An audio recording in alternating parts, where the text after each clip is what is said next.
This podcast is proudly sponsored by Gyro Drilling. They provide world-class drilling solutions for all types of projects. They specialise in auger, aircore and RC drilling. Head to the team at Gyro Drilling for all your mining needs and see how they can help you with your upcoming project.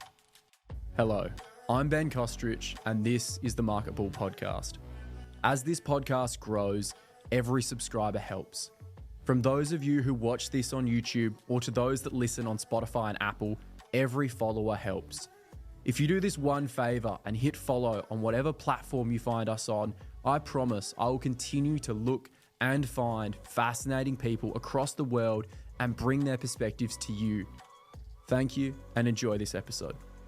So hello, I'm Ben Kostrich and this is the Market Bull Podcast. I'm quite excited today. I'm sitting with David Lenigas, the Executive Chairman of Rincon Resources. For many, they've been seeing this stock code RCR just go parabolic over the last couple of days.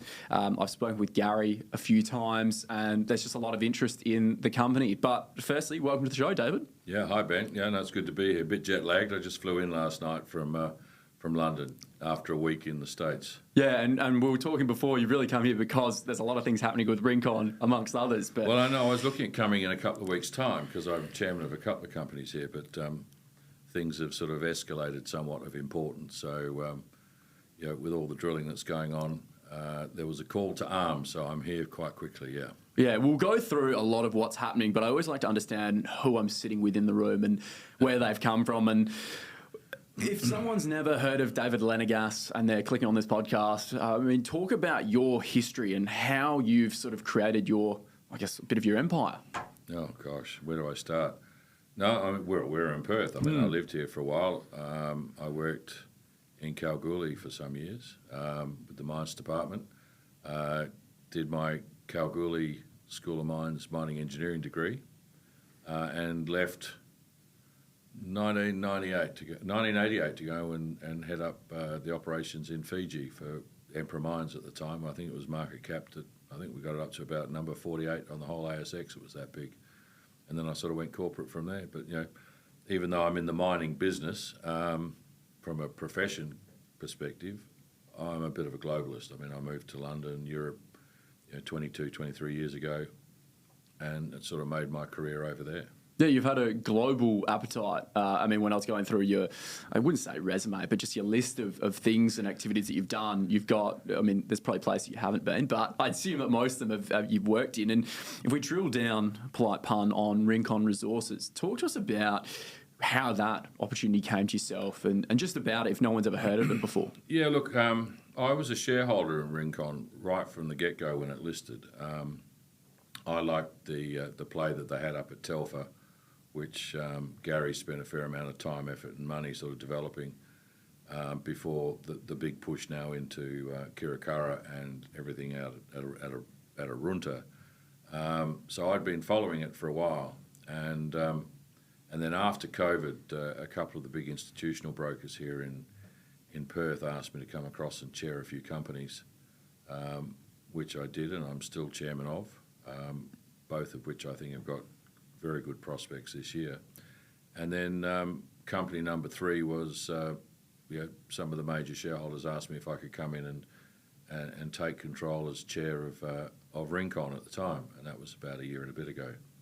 So that's my entry into Rincon. I like the assets. All the stuff at Arunta has been in the company right from the get-go, right from the listing date. And Gary, to his credit, has sort of been gradually plodding through the whole process of getting Aboriginal permits, getting all the original work done to enable the drilling to happen. And, the drilling is the truth pill, always is. And companies that drill find ore bodies. Companies that don't drill don't. Yeah. So we're drilling, and we've got some phenomenal projects to drill, and things are looking really good. Hence the call to arms and jump on the next plane. Yeah, so I'm here. Well, we're speaking. Over the last couple of weeks, at least 2 weeks, 3 weeks maybe, since I spoke with Gary, the share price at least has gone up near 400% on the back of some of the results. Ben, it's not just the share price going up. I think our market cap was very low at the time, considering the assets that we had. But you need something to get the spotlight onto what you're doing. I think drilling sort of helps. The fact that WA1 in the same area is now sort of punching through $19 yesterday. I saw them while I was flying. It is now the hottest exploration area in Australia. And there's 3 or 4 players in the area, and we're one of them. And we're drilling. I mean, drilling's exciting. Yeah. We've got so many big targets to drill, and the chances. We've got 2 plays here. We've got the whole big IOCG copper gold thing, and then we've got the whole concept of, do we have another WA1 style Luni project, carbonatite with niobium, rare earths, and I think we've got a good shot at discovering 2, both of. So we're a 2-horse race. That complicates. I shouldn't say complicated. It's a good problem to have in regards to all the drilling activity and just what's going to be coming to market. But I mean, more so, the results have been, I guess, sort of proving or showing to the market what I assume a lot of the board and everyone in the team thought could have been unfolding. Ben, there was always good copper hits there. Pre, the deal going into Rincon, when Rincon listed, there were some great copper hits. It just needed to come together a lot more. And Gary and the team have put together the right geophysics. And the nice thing about what we're doing in the whole Arunta area is we don't need to invent the wheel. The WA1s and everybody else has invented the wheel. They've already come up with the geological model, and we're really using the tools that they've utilised to find what they've found. And we're finding a lot of copycats. On our ground, we're finding a whole lot of copycats to really, really big projects. And copper prices now punch through $10,000 a tonne. People have been waiting for that for a while, which is a very positive sign. So there's a lot of, in New York, I was talking to some of my fund manager mates who have been backing copper for a long time. It's been an interesting ride for the copper. Well, bulls. they've been pushing copper going through 10,000, for a couple of years, and now it is. And now you're seeing the whole M&A stuff, particularly with respect to Anglo America and BHP. all their copper, BHP. Yeah.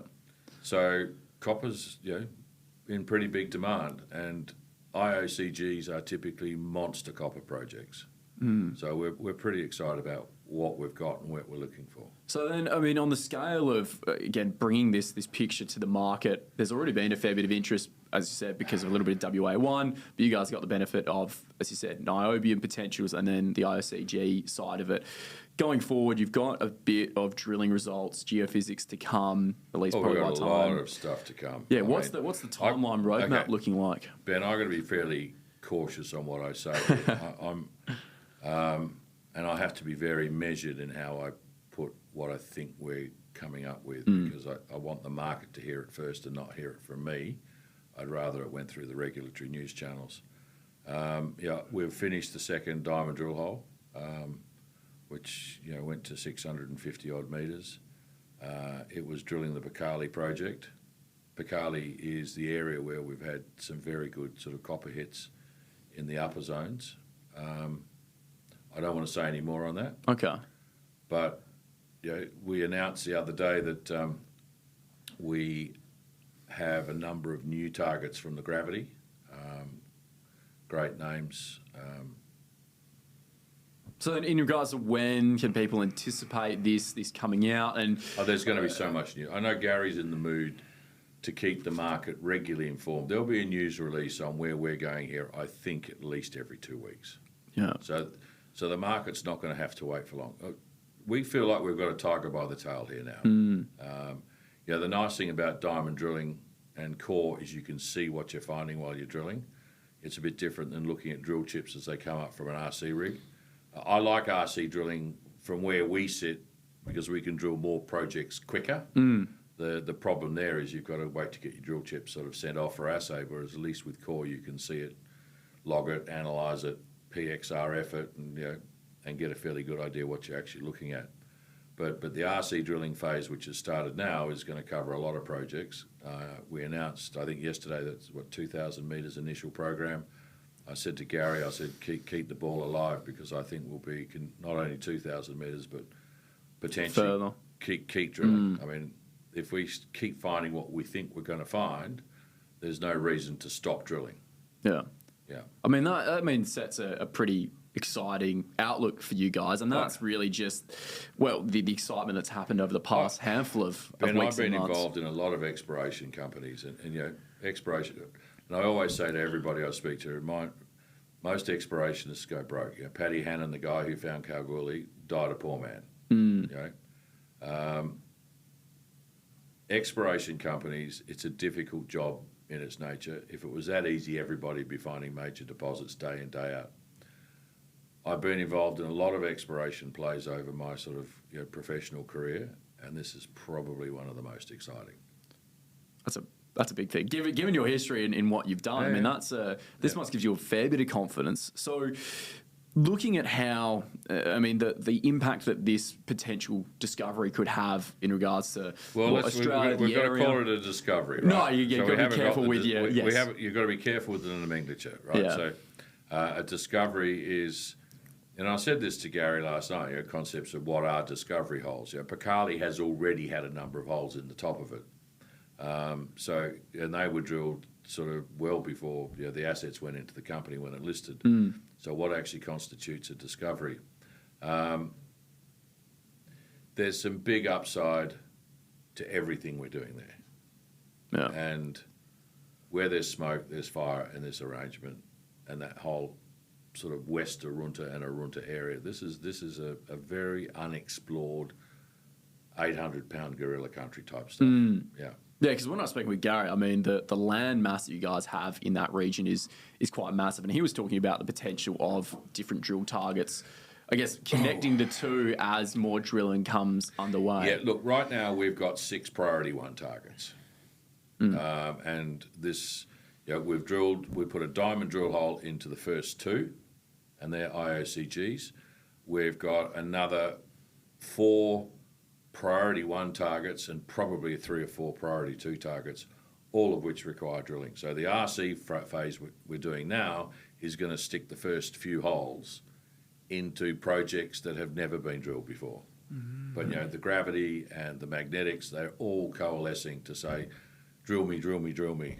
Put a hole right here, sir. So from a paperwork point of view, is that stuff all also, I guess, compliant? I mean, what's the process of getting that all done? Yeah. And everybody who thinks they can just sort of walk into the Arunta area and just start drilling, forget it. I mean, it's special Aboriginal land. You need permits in place just to even sort of go into the area.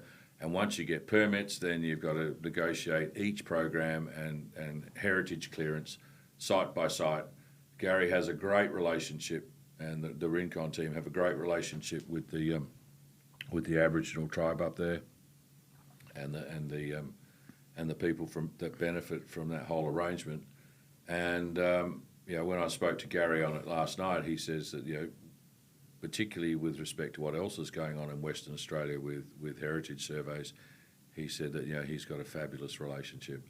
So these next 4 projects that we're drilling with the RC program right now are already cleared, and we've now applied for a program of works to go and drill the other really big projects that we announced the other day, which sort of got the market really excited.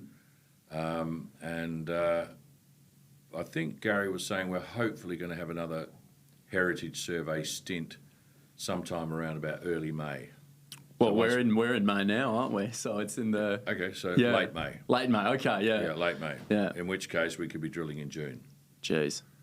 So, drilling in June a loony lookalike is going to make life interesting. And that's on top of all the stuff we're drilling right now, which is, IOCG and niobium targets. So, as you said, the market's gotten quite excited with the drilling results, and that's the key.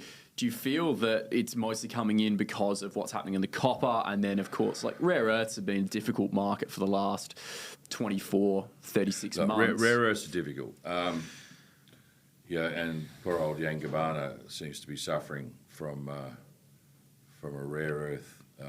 It's not very popular at the moment. And I know that whole Yangibana play very well because at one stage I owned a third of it through one of my other public companies.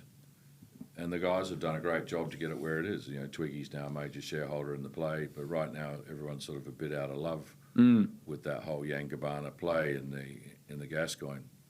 But rare earths are an odd beast, but unfortunately it's something the world needs. You know, the Chinese still For the control over magnets. 95% of it. Finding it's hard. Developing it's even harder, and finding markets for it is probably the impossible thing. So the metallurgy and the marketing of rare earths makes it a bit difficult. Where Looney's different is it's such big project, such good grade. Niobium is key, and it could be just a multi-billion-dollar play. But we'd like to find one of them. Yeah. But I'd also like to find a couple of big IOCGs. So again, when you're talking about Rincon and this package, and this is where all the attention is, I mean, you guys have got a few other things lying in the portfolio, but of course, I can imagine the priority has all been shifted. No one wants to talk about that. I mean, we were talking internally. Gold, I think. Do we float off our Laverton gold assets? Yes. There's some phenomenal potential there. And given the strength of gold as well, for someone that's a potential good opportunity. Yeah, I mean, and it's certainly something that the board is considering, is actually floating off Laverton Gold as Laverton Gold. It sits within a single-purpose subsidiary on the basis that we can do that. We are doing some work to develop the whole gold potential around Laverton. I think right now at Telfer we're just going to leave that on ice for a bit. I mean, we've spent a lot of money up there in the last sort of 3-4 years developing the concepts, and now that sort of Telfer's been bought by Newmont, you've got a whole changing dynamics in that whole Telfer region. We were close to negotiating some joint ventures with some majors on our package there, but Newmont bidding for Newcrest sort of really put a hot poke in that whole arrangement. So I think we're well and truly up on our expenditure commitments, so there's no real urgency for us to spend any of the company's money up there to keep it in good order. Laverton is very interesting on the gold front. I think we'll see gold sort of punching through 4,000 Aussie dollars an ounce sometime in the next year, principally led from central bank buying. The Chinese are just voracious. Well, that was starting last year as well, the central bank buying gold. I mean, one of my mates in England is the ex-CEO of the World Gold Council, and we speak quite regularly, and his view is that this gold run hasn't finished. Central banks now loading back into gold as opposed to disposing of it. They've got to find something to back their currencies and their debt, and gold sort of seems to be sort of sitting right up there. So Laverton's good upside for us. But right now, 95 cents in the dollar from our waking moments at Rincon is West Arunta. Yeah, and that probably feeds into the point, I believe, earlier this year you guys did a capital raise as well to get some money in the bank to deploy. Well, yeah, we copped a lot of criticism for that. I mean, but what... And you sort of sit there as a board and you go, okay, you don't want us to raise money as shareholders, but when I finish spending this last lot of money, I know I'm going to have sub $500,000 in the bank. What am I going to do with sub $500,000 in the bank? And the moment I report in my quarterly report that I've got less than $500,000 in the bank, everyone goes, you're pregnant with a capital raise. I don't want to touch it. See you later, sunshine. And we knew that we had this drill program to kick on with, and we wanted to go RC drilling. And we saw our brokers and said, okay, the market's not really going to like a capital raise. We can raise, but now that we've got the momentum going, summer's finished, the wet season really put a kibosh on us. I mean, the whole of the rain delays. It was huge. I mean, everything was underwater. And we just said, okay, let's take the opportunity, raise some more money while we can. And now we're well funded for this next drill program, which we're doing at the moment. We're well funded for it. Yeah. And it's interesting, we've had so many offers from the street for funding in the last 2 days. I mean, I was speaking to Blair Sargent, who's also on our board, who used to be the chairman. He's had a proposal as well today. Can we raise you some money? I know Gary's got 2 more conversations today. But right now it's interesting. The dynamic is very switched. It's gone from no one wants to know about you to then everyone wants to be your friend. And I said to Gary last night, it's good when they're calling you, offering you money, because normally it's the other way around. Please, sir, can I have some money? I want to go and... I need to finish my drilling. Or I want to go and do this, and everyone goes, I'm going to screw you in the meantime while we get it done. So, but right now we're in a pretty good position, but it's nice that we've got half a dozen groups wanting to give us money or work towards giving us money.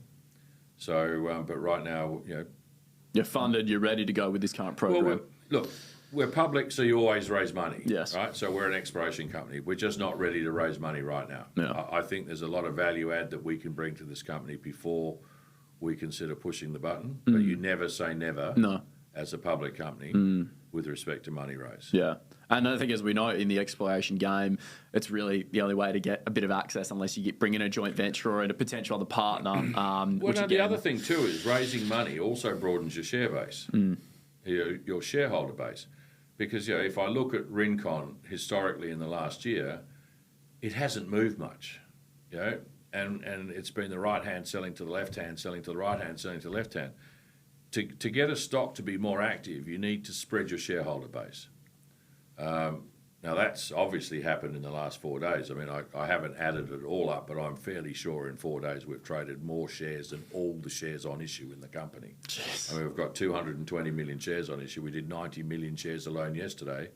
And coming in here this morning, I think we're up to 15 million shares already. So, and our top 20 hasn't shifted much. But, I read on Hot Copper while I was flying on the plane last night. That's a dangerous game to do, reading the Hot Copper forums. Well, I know, but some people, there's not too many forums. I mean, if you look at London, London's littered with half a dozen chat forums. What have you got in Australia, really? It's Hot Copper. But, for good and bad, you sort of get a feel for what shareholders are saying. And, the reason I mention Hot Copper is one guy said, I bought in and sold out 3 times yesterday. Yeah. So there's a lot of trading liquidity. Yep. Volatility's good. I still think, with a market cap of 22 million, which is what it is when I walked in here this morning, Aussie, with such great exploration prospects, I think we've got something to work for. Something to be excited about. And you just mentioned there about the top 20 shareholders. We won't go through all of them, but importantly is the board and the people that have been around yourself and Gary. I mean, talk us through a little bit about who else is part of this. You've got the CPS guys. Yep. You've got Jason Peterson, who's been very influential in this, and David Valentino. Dan Fraser, he's been a big shareholder in his group at Ironside. Right from the get-go, right from when this company IPO'd. And I know Dan's been a great supporter of this all the way through. And then you got people like Steve Dobson, who's been a good constant shareholder ever since I've been on the board. There's some real supporters in here. And I think a lot of the support has been because the structure hasn't blown up too. What have we got? 220 million shares. We'd like to have less shares on issue, which potentially means you've got a higher share price. But you've got to raise funds when you need to raise funds, and you raise funds to spend it in the ground to go and drill something, to find something. It just so happens that right now we've got some really juicy things to go looking for. So going forward, I mean, what can investors anticipate coming from Rincon other than probably this continuous supply of news? I'd like to say discovery. Yeah. I'd like to be sitting here in a couple of months going, look what the guys have found. And then it's a drill out job as opposed to a drill up job. It's a drill out job. So, but with half a dozen really top priority targets for IOCG and niobium in one area, which one's the priority one? I think this drilling that we're doing at the moment will show us which is the one we need to spend the next generation of fundraising drilling out towards. So, but which one's it? Yeah. We've got Pekali, we've got Pekali North, we've got Pekali South, we've got Pekali East, you've got Arrow, you've got, the Duke, they're all coming up. Jewel, Surprise, I mean, all within an area of 20, 30 kilometres. Yeah. Jeez. Not far from something that's really grabbed the market's attention, like this Looney discovery. Well, again, the WA1 success, I mean, when you look at how big that discovery has become. If WA1 hadn't been a success, no one would give a rat's clacker But that's all it takes to about show the work that we're doing. It takes to shine a spotlight in an area like when you look at Azure Minerals and what they did with their lithium, and then all of a sudden the interest came in, and you saw I think they just got their international approval. Got their approvals, for the FIRB yesterday or the day before. Fantastic. Yeah. And that's all it takes is one big discovery in an area to then shine a spotlight. They don't even have a resource. No, true. Well, lithium is bouncing back a little bit, but yeah. Look, lithium. I like lithium, and lithium got down to $10,000 for a ton of LCE. It's back up to 15,000. So I mean, it's up 50% in literally 6 months. Yeah. So the lithium game isn't over. I think lithium this year will get back up to sort of into the 20,000s for the LCE, but I think 2025 you're going to see potential new highs again. Well, it's finally a good period of time to be an explorer in some regard, because suddenly a lot of these commodities are coming to the forefront in great breakout prices: uranium, copper, lithium rebounding, rare earths, probably still infancy in the market. I think rare earths has still got some issues. Yeah. It's a broader rare earth game. If you look at the stuff around the gas going where it was hot for rare earths and down at Esperance, a lot of those companies are down on their bums again. But they'll have their days. But and unfortunately, in the meantime, these companies have got to raise money and blow the capital structure out to keep alive. Yeah. No, again, the Rincon Resources bounce recently. I wouldn't say bounce out of the blue. Well, it was out of the blue, but there's been a lot of good results coming out. But it's out of the blue on the basis of what we've been doing. It's not like everyone woke up and said, "Oh wow, look, I've just found this thing called Rincon." I mean, Gary has put out some quite significant news releases in the last 4 to 6 weeks that we've been waiting for the market to say, "Hey, here we are," and they found us. We're getting 2,000 to 3,000 trades a day. I mean, that's phenomenal on the ASX for a little company like us. Well, if the last 4 days have been the entirety of the company, the attention has definitely come in. Yesterday's turnover was $8 million. If you look at GX and the ASX, I mean, that's more than our market cap was 2 weeks ago. That's nuts. But people have found it. So we're now on people's watch lists, and that's important. So now we've got to keep them there. And I think with all the work that we're doing and the fact that Gary's feeling very positive about the chances of what we're going to find and the fact we're going to try and keep the market as fully informed as we can as we grow this story into what we believe could be quite significant, shareholders will be happy with the fact that we're communicating so much. Definitely. No, I appreciate it, Dave. This has been a phenomenal insight. I mean, I've known about Rincon for a while. I've seen the up and down, and now it's that period of time where, well, you can just see the steps in place to progress, and it's going to be a good one to watch. That's why you're in here talking about it. Watch this spot. Well, I didn't get on an aeroplane in a hurry because I wanted to, because I had to. Yeah. What we're seeing at the moment, it's time for all the Rincon board to sort of be around, work out a plan forward, give Gary support, and you can't do that on Zoom. So, we're very excited about where this is going. No, I appreciate it. Thank you so much for taking the time to speak on the show today. And great.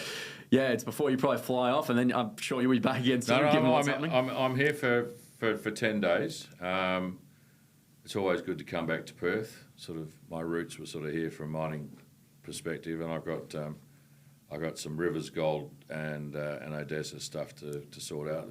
They've both got sort of good project development paths for this year.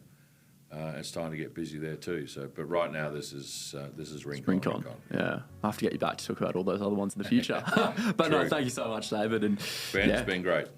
Thanks for listening to the Market Bull podcast. Please remember that the topics and stocks discussed in this podcast are not financial advice. If you enjoyed this episode, please make sure to like, share, and follow. You can follow the Market Bull on all our socials and keep up to date with global market insights.